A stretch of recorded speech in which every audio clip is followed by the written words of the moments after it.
Top 10 different types of alien species in contact with Earth. Some say an alien civilization existed before mankind was born on planet Earth. Others say aliens from another planet come on Earth and help mankind to be born. They believe those aliens come to Earth from time to time, keeping a track on how humans are progressing, looming over us like gods.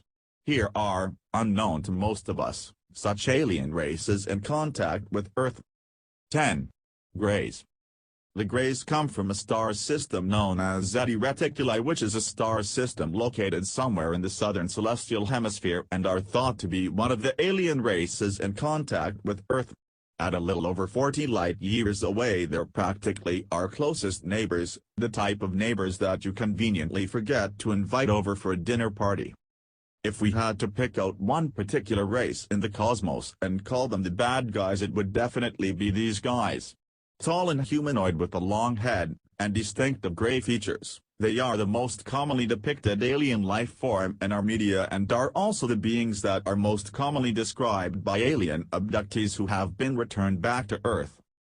The Greys have the greatest tendency to be involved in abductions because they like to stockpile humans. They think of Earth the way that you would of a chicken farm, just brimming with genetic material that they can't wait to get their hands on. They come to Earth to pick up a juicy selection, then take it home to do cosmos only knows what. On the off chance that they're not happy with their selection, then they bring it back and choose another. 9. The Sassani. Hybrids are particularly common across the cosmos and are believed to be of the alien races in contact with Earth.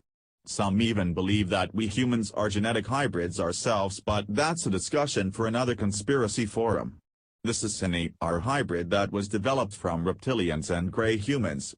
Their development was found to be necessary after the Greys mutated themselves through genetic experimentation to a point where they could no longer reproduce using conventional means, i.e. alien sex, and were only able to spawn new generations by cloning themselves.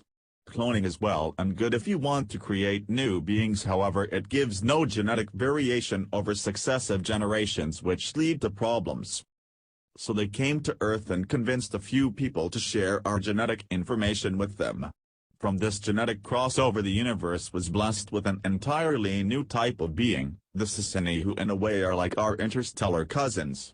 They were then given their own planet and allowed to roam free and evolve into the best beings that they can be. The Sassani have a stronger connection with their higher selves and are believed to be where humans will one day be, although they are millennia ahead of us and are one of up to 15 alien races that are actively engaged in humanity's conscious awakening. 8. Arcturians. Of all of the species known believed to inhabit the Milky Way, the Arcturians are the most ancient and the wisest. They are said to be one of the alien races in contact with Earth.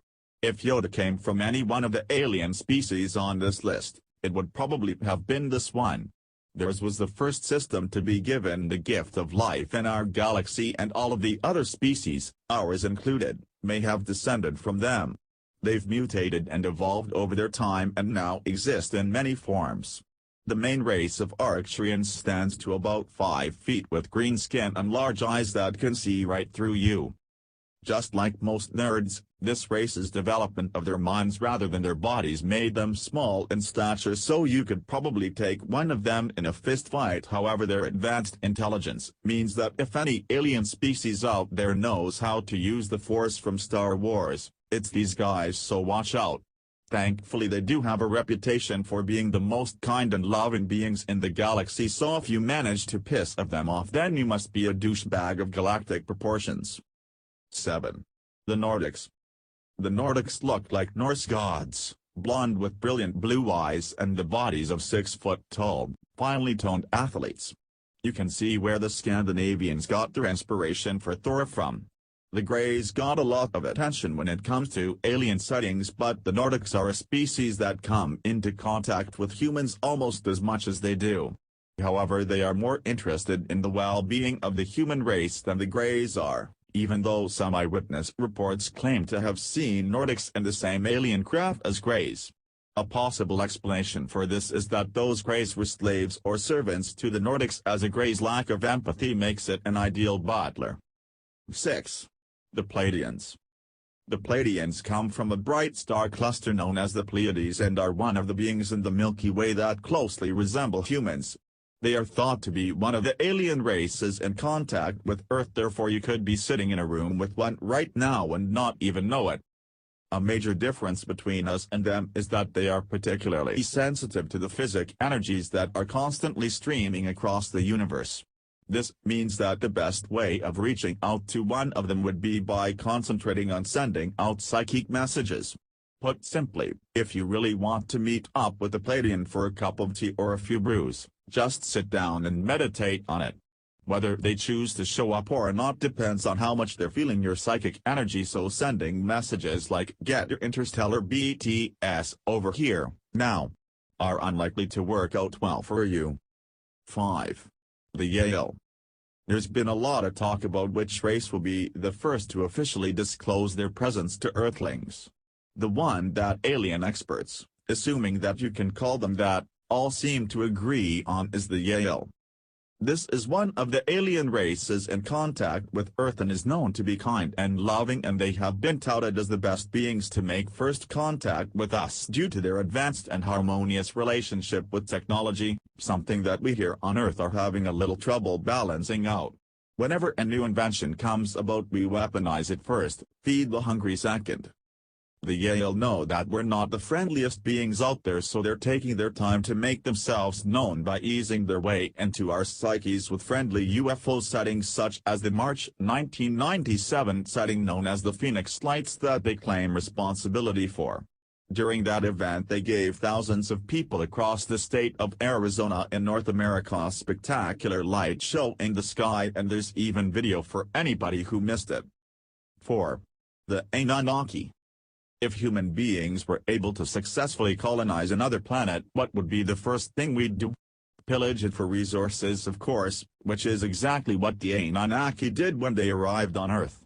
They came from planet Aksake Anibiru, an almost mythical planet that some scientists believe rotates around our sun on a very wide elliptical orbit that takes it far out into the expanses of space before coming back in for a close shave with our sun. This crazy elliptical orbit is what makes its presence so hard to prove. However, the presence of the Anunnaki has been noted down in texts that date back to Mesopotamian cultures. They are believed to be one of the alien races in contact with Earth. Anyway, on Nibiru's last brush with the planets of the inner solar system, it crashed into another rock, and the resulting collision created a planet that we now call Earth. While their planet was here, a few of the Anunnaki hopped off of their world and onto ours in search of a yellow element that they covet called gold. Have you ever wondered why gold is so valuable? Yeah, it's shiny, but it doesn't do anything useful like heal the sick or produce energy, so why do we as a species desire it so much? We desire it because the Anunnaki desire it, and while they were here they enlisted us as their workforce to mine it for them. That's right. Our entire existence is based on working our socks off every day so that our alien overlords can have their fix of gold and other precious metals. Isn't that grand? 3. Alpha Draconians. The Anunnaki was one of the alien races in contact with Earth. They were not the first race involved in the racket of mining minerals on our little blue planet. Before them came the Alpha Draconians. Standing at up to 22 feet tall, these badass beings are made up of pure muscle and resemble dinosaurs or dragons. As you can imagine, they were very unhappy when the Anunnaki showed up and took over. However, they are still active on our planet, with puppets placed in the high echelons of government as they bide their time in an attempt to take over once again. 2. The Reptilians. Before the Anunnaki stopped by and genetically engineered a bipedal workforce to dig up dirt for them, there was a race of intelligent beings who lived here and is thought to be one of the alien races in contact with Earth. We know them as the Reptilians. Scaly and standing to about the size of a human being, they were driven underground by the Anunnaki, where they are said to still reside today in a network of complex underground tunnels. Those that are open-minded and curious may be able to find these tunnels and pop in for a visit. However, considering that we're the reason that they can't come up for a breath of fresh air, it's likely that they'll skin you alive and leave your skeleton on a stick hanging outside of the entrance as a warning to any other scale-less punks who decide to invade their territory. You've been warned. 1. Nommos. Some alien species chose to interact with certain tribes on Earth that they just happened to get along with better. The Scandinavians had the Nordics, and the Draconians, a tribe indigenous to Mali in northern Africa, had the Nommos, who hailed from the brightest star in our night sky, Sirius. The Draconians knew centuries before modern science caught up that Sirius is actually made up of 3 stars, and they even knew how long it took for Sirius B to go around Sirius A. Considering that they were millennia away from inventing devices powerful enough to see Sirius close up, it makes sense that they had visitors from that section of the galaxy who told them about it.